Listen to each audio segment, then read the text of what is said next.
Hello everyone, ఇలాంటి videos మీకు ముందుగా కావాలి అనుకుంటే మా ఛానల్ని సబ్స్క్రైబ్ చేసుకొని పక్కనే ఉన్న బెల్ ఐకాన్ని క్లిక్ చేయండి. అప్కమింగ్ రివ్యూలోకి వెళ్ళిపోదాం. ఎపిసోడ్ స్టార్ట్ అవ్వగానే అమర్ కోలుకోవడంతో, అమర్ ప్రాణానికి ఎలాంటి ప్రమాదం లేదని తెలియడంతో అందరూ చాలా హ్యాపీగా ఉంటారు. డాక్టర్స్ ఇక్కడ ఒక్కరే ఉండాలి అని చెప్పేసరికి ఇంకా అందరూ ఇంటికి వెళ్ళిపోతారు. ఓన్లీ బాగీని మాత్రమే లైక్ అమర్ని చూసుకోవడానికి హాస్పిటల్లో ఉండనిస్తారు. ఇంకా అలా బాగి అమర్ వైపు ప్రేమగా చూస్తూ ఉంటుంది.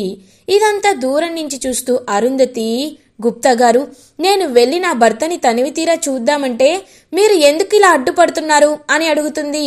బాలిక, నీకు ఏం చెప్పాను? ఆ బాలిక ఉన్నప్పుడు చేయకూడదని చెప్పానా లేదా అని అడుగుతారు. అవును గుప్తా గారు, కానీ నేను ఎలా చూడగలను? మిస్సమ్మ ఇక్కడి నుండి వెళ్ళేలా లేదు కదా అని అంటారు. అవును, నువ్వు తను బయటికి వెళ్ళిన పిమ్మటే చూడాలి, అర్థమవుతుందా అని అడుగుతాడు. ఇంక చిత్రగుప్త, అవును, మీరెప్పుడు నాకు అడ్డుగానే ఉంటారు అని చెప్పి తిట్టుకుంటూ ఉంటుంది చిత్రగుప్తని. తనైతే ఇంక అరుంధతి, ఇది ఇలా ఉండగా డిన్నర్ టైం అవుతుంది. ఏవండి, మీరు డిన్నర్ తినలేదు, రండి భోజనం చేయండి అని అంటుంది. లేదు, నేను ఏమి తినను, నాకు తినాలని లేదు అని అంటాడు అమర్. ఏంటండి తినాలని లేదా? ఏమనుకుంటున్నారు మీరు? మీకు ఇప్పుడే ఆపరేషన్ జరిగింది, ఇది తినకపోతే మీకు శక్తి రాదు, తినండి అని పాపం ఇంకా ప్రేమగా తినిపిస్తూ ఉంటుంది భోజనాన్ని అమర్కి బాగి. ఇంకా అమర్ అలా ప్రేమగా బాగి వైపు చూస్తూ ఉంటారు. మిస్సమ్మ, నాకు ఒక విషయం అర్థం కావట్లేదు. నువ్వు అంత ధైర్యంగా ఆ పాముతో ఎలా పోరాడావు మిస్సమ్మ అని అడుగుతాడు. చూడండి, మీరే నా ధైర్యం, మీరే నా నమ్మకం. అలాంటిది మీరు ప్రమాదంలో ఉన్నారు అంటే ఎందుకని నేను ధైర్యంగా ఉండలేను? మీరు దక్కరేమోననే ఒక్క కారణంతో నేను ప్రాణాలకి తెగించి మరి అప్పుడు మీరు కాపాడాలనే ఉద్దేశం తప్ప నాకు ఇంకేమీ లేదు. అక్కడ ఏదున్నా నేను అలాగే పోరాడతాను. నాకు మీరు ముఖ్యం, మీ క్షేమం ముఖ్యం అని అంటుంది బాగి. అమర్ మనసులో అనుకుంటారు, బాగి చాలా మంచి అమ్మాయి, కానీ తనని నేను ఒక విషయంలో చాలా అన్యాయం చేస్తున్నాను. తనకి ఒక విధంగా నేను మోసం చేస్తూనే ఉన్నాను. లేదు, నేను ఏం చేయాలో నాకు నిజంగా అర్థం కావట్లేదు.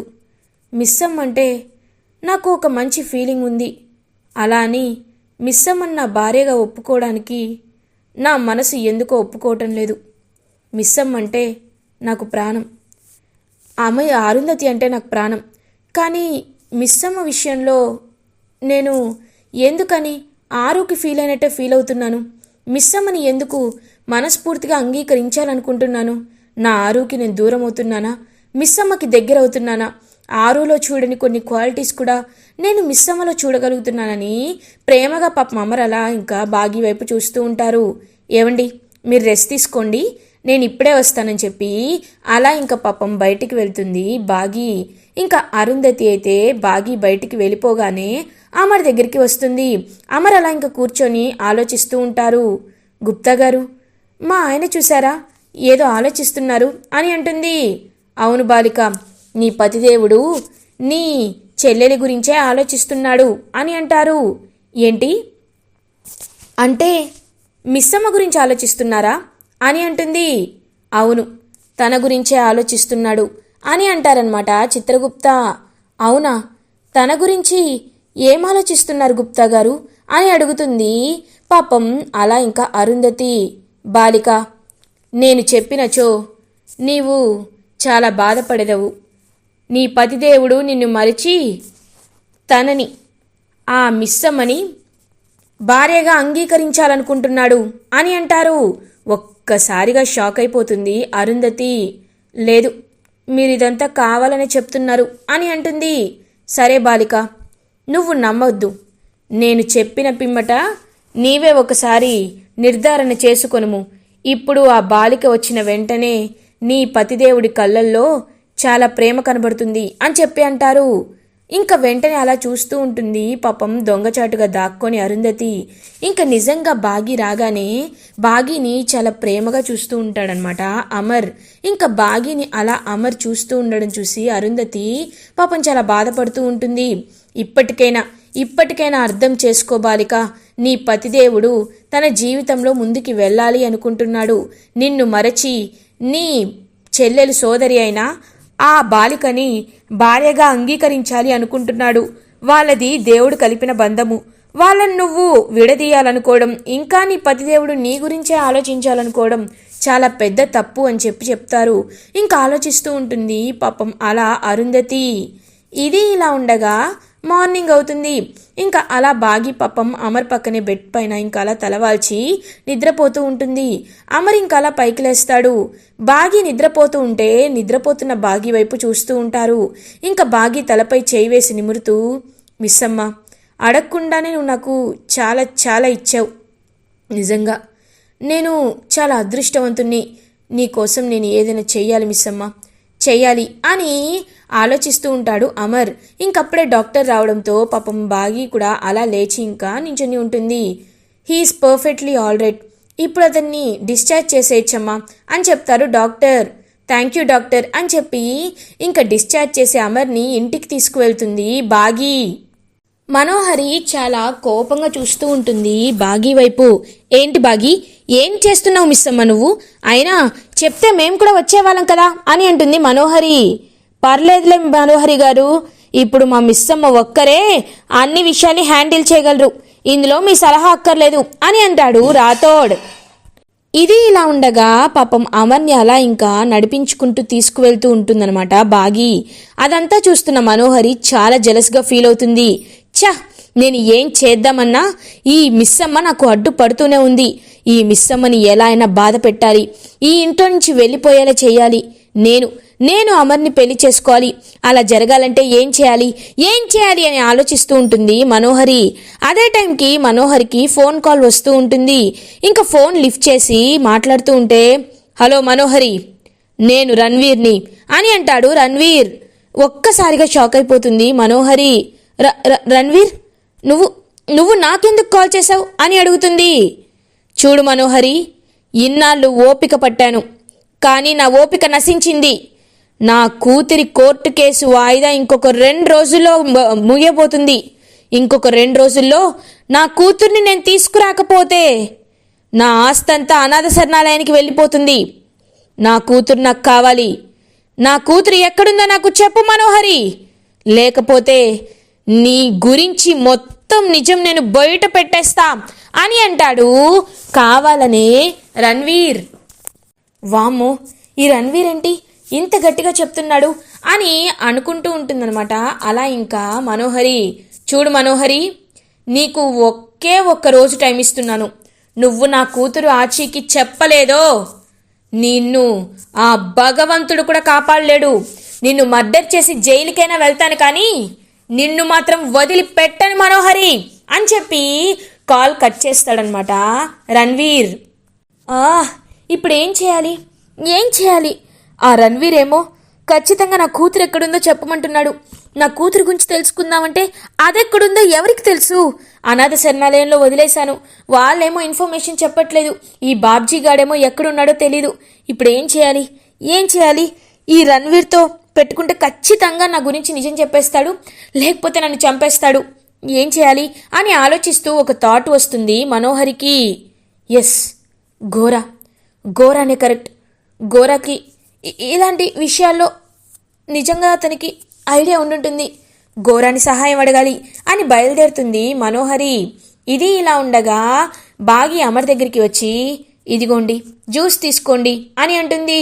మిస్సమ్మ, ఇప్పుడు నాకు బానే ఉంది, నువ్వేమీ ఇంకా కంగారు పడద్దు అని అంటారు.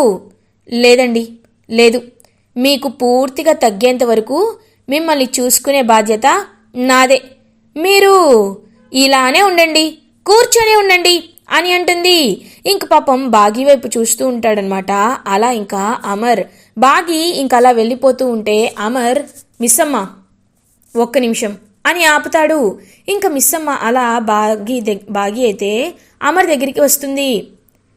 ఇవాళ సాయంత్రం మనం బయటికి వెళ్దాం మిస్ అమ్మ అని అంటాడు. ఏంటి, ఇవాళ ఈవినింగా? చూడండి, మీకు అసలే ఇప్పుడే సర్జరీ అయింది అని అంటుంది. మిస్ అమ్మ, నాకు తెలుసు, నాకు సర్జరీ అయింది నిజమే, కానీ నేను నీతో పర్సనల్గా మాట్లాడాలి అనుకుంటున్నాను. అది ఇక్కడ మాట్లాడను. మనిద్దరం కలిసి సాయంత్రం బయటికి వెళ్తున్నాం, అక్కడ నేను చెప్తాను అని అంటాడు అమర్.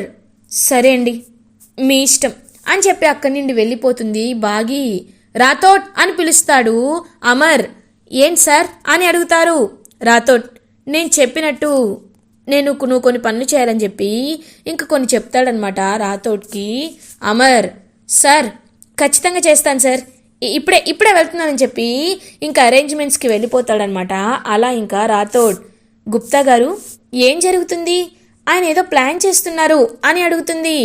నేను చెప్పను బాలిక, నాకు తెలిసినా నేను చెప్పను, నువ్వే చూసి తరింపుము అని గుప్తా చెప్తూ ఉంటారు. ఇది ఇలా ఉండగా మనోహరి ఆ ఘోరా దగ్గరికి వెళ్తుంది. ఘోరా, ఏంటి ఘోరా, ఎక్కడ ఉన్నావు ఇన్ని రోజులు అని అడుగుతుంది. నేను చాలా ముఖ్యమైన పూజలో ఉన్నాను మనోహరి. ఈ పూజకి ఇంకా వారం రోజులు సమయం పడుతుంది. తర్వాత నాకు ప్రత్యేక శక్తులు వస్తాయి అని అంటారు. సరే ఘోరా, నాకు నువ్వు ఒక సహాయం చేయాలి అని అడుగుతుంది. ఏంటది మనోహరి అని అడుగుతాడనమాట ఆ ఘోరా. నేను ఒకరు ఎక్కడున్నారో తెలుసుకోవాలి. అది ఏంటి అంటే, చిన్నప్పుడే నా కూతుర్ని నేను అనాథ శరణాలయంలో వదిలేశాను. తను ఇప్పుడు ఎక్కడుందో తెలీదు. తన్ని నేను ఇప్పుడు తెలుసుకోవాలి. తను ఎక్కడుందో తెలుసుకోవాలి, లేకపోతే ఆ రణ్వీర్ నన్ను చంపేసేటట్టున్నాడు అని అంటుంది మనోహరి. అయితే ఆ రణ్వీర్నే చంపేద్దామా అని అంటాడు ఆ ఘోరా. లేదు, వాణ్ణి చంపితే నాకేమొస్తుంది? రాదు. కాబట్టి నేను నా కూతురు ఎక్కడుందో తెలుసుకోవాలి అనుకుంటున్నాను. నా కూతుర్ని నువ్వే ఎలా అయినా తెలిసేలా చెయ్యాలి అని చెప్పి చెప్తారు. సరే, ఒకసారి నీ చెయ్యి ఇవ్వు అని చెప్పి ఇంకా అలా చేయి తీసుకుంటాడనమాట. చేయి తీసుకొని ఇంకా తన బ్లడ్ కొంచెం తీసుకొని అలా ఇంకా ఒక పూజ చేసి మనస్ఫూర్తిగా అన్నీ ఇంకా మంత్రాలు చదువుతూ ఉంటాడనమాట ఆ ఘోరా. అవన్నీ చూస్తూ కాస్త భయపడుతూ ఉంటుంది మనోహరి. నీ కూతురు నీ ఇంట్లోనే ఉంది మనోహరి అని అంటాడు. ఒక్కసారిగా షాక్ అయిపోతుంది మనోహరి. ఏంటి ఘోరా, ఏంటి నువ్వు మాట్లాడేది అని అంటుంది. అవును, నా ప్రత్యేక శక్తి ద్వారా నీ కూతురు ఆ అమర్ వాళ్ళ ఇంట్లోనే ఉంది అని అర్థమవుతోంది అని అంటారు. నా కూతురు అమర్ వాళ్ళ ఇంట్లో అని చెప్పి ఒక్కసారిగా అలా ఇంకా షాక్ అయిపోతుంది మనోహరి. ఎందుకంటే ఆ ఏజ్లో కరెక్ట్గా 6 ఏళ్ల క్రితం వదిలేసిన ఏజ్లో కరెక్ట్గా ఉన్నది కేవలం ఒక్క అంజు మాత్రమే. ఇంకా అంటే అంజు నా కూతురా అని అంటుంది మనోహరి. అవును మనోహరి, అంజు నీ కూతురే అని చెప్తాడు. ఒక్కసారిగా షాక్ అయిపోతుందనమాట అలా ఇంకా మనోహరి. ఇంకా అలా ఇంటికి రీచ్ అవుతుంది మనోహరి. ఇది ఇలా ఉండగా ఈవినింగ్ అవుతుంది. ఇంకా వెంటనే అమర్ బాగి ఒక ప్లేస్కి వెళ్తారు. శివరాం అమర్తో, అమర్, నువ్వు చేస్తున్న అరేంజ్మెంట్స్ అన్నీ తెలుసుకున్నాను. ఇప్పటికీ నువ్వు నేను చెప్పింది చేస్తున్నందుకు నేను చాలా సంతోషంగా ఫీల్ అవుతున్నాను. ఈ ఇల్లు కూడా కోరుకుంటుంది అదే. హ్యాపీగా నీ మనసులో మాటని మిస్ అమ్మకి చెప్పే అమర్ అని అమర్కి బూస్టప్ ఇచ్చి అలా ఇంకా పంపిస్తారు. వెంటనే శివరాం ఇంకా చాలా హ్యాపీగా ఫీల్ అవుతుందనమాట. అలా ఇంకా అమర్ ఈ అరుంధతి కూడా వాళ్ళ వెనకాలే ఫాలో అవుతూ ఉంటుంది. ఇంకా అమర్ ఒక ప్లేస్కి తీసుకువెళ్తాడు. ఆ ప్లేస్లో చుట్టూ లైటింగ్స్ అవన్నీ పెట్టి మంచి గార్డెన్ ఏరియా ఉంటుంది. ఏవండి, ఇక్కడికి తీసుకువచ్చారేంటండి అని అడుగుతుంది. చూడు మిస్ అమ్మ, ఇన్నాళ్ళు నేను 6 జ్ఞాపకాల్లోనే బతికాను. 6 అంటే నాకు చాలా ఇష్టం. 6 లేకుండా నేను నిజంగా బ్రతకలేనేమో అనుకున్నాను. ఆ సమయంలోనే నువ్వు మా జీవితంలోకి వచ్చావు. 6 తర్వాత నన్ను అలా చూసుకున్నావు. మిస్ అమ్మ, నువ్వంటే నాకు ఇష్టం అని చెప్పడానికి నా మనసు ఒప్పుకోలేదు. చాలా రోజులు నిన్ను చూస్తూనే నేను చాలా ఆశ్చర్యంగా ఫీల్ అయ్యాను. ఎందుకంటే నువ్వంటే నాకు ఇష్టం అని చెప్పడానికి నాకు అర్హత లేదనిపించింది. తర్వాత నీ గురించి తెలుసుకున్నాక నాకు చాలా సంతోషంగా అనిపించింది. మిస్ అమ్మ, ఇప్పుడు చెప్తున్నాను మిస్ అమ్మ, నువ్వంటే నాకు చాలా ఇష్టం మిస్ అమ్మ. ఐ లవ్ యూ మిస్ అమ్మ అని ఇంకా అలా అమర్ అయితే బాగీకి ప్రపోజ్ చేస్తాడు. ఒక్కసారిగా బాగీ చాలా అంటే చాలా హ్యాపీగా ఫీల్ అవుతుంది. ఇంకా అమర్ వైపు చూస్తూ అమర్ని హక్ చేసుకుంటుంది. అలా ఇంకా బాగీ ఇంకా అలా వాళ్ళిద్దరూ ప్రేమగా ఉండడం చూసి అరుంధతి ఒక్కసారిగా షాక్ అయిపోతుంది. చూసావా బాలిక, నీ పతిదేవుడు తన జీవితంలో ముందుకు వెళ్ళాడు. ఆ బాలికని ప్రేమిస్తున్నాడు, మనస్ఫూర్తిగా భార్యగా అంగీకరిస్తున్నాడు. కాబట్టి నువ్వు ఇకపై అయినా ఆలోచించు, నా యమపురికి రావడానికి ఆలోచించు అని చెప్పి ఇంకా అలా అక్కడి నుండి వెళ్ళిపోతారు చిత్రగుప్త. పాపం అమర్ బాగి ప్రేమించుకోవడంతో ఒక్కసారిగా ఆలోచనలో పడుతుంది అరుంధతి. ఇలా ఎపిసోడ్ ఎండ్ అవుతుంది. ఫర్దర్ ఎపిసోడ్ రివ్యూస్ ముందుగా మీకు కావాలి అనుకుంటే మా ఛానల్ని సబ్స్క్రైబ్ చేసుకోండి. Thanks for watching.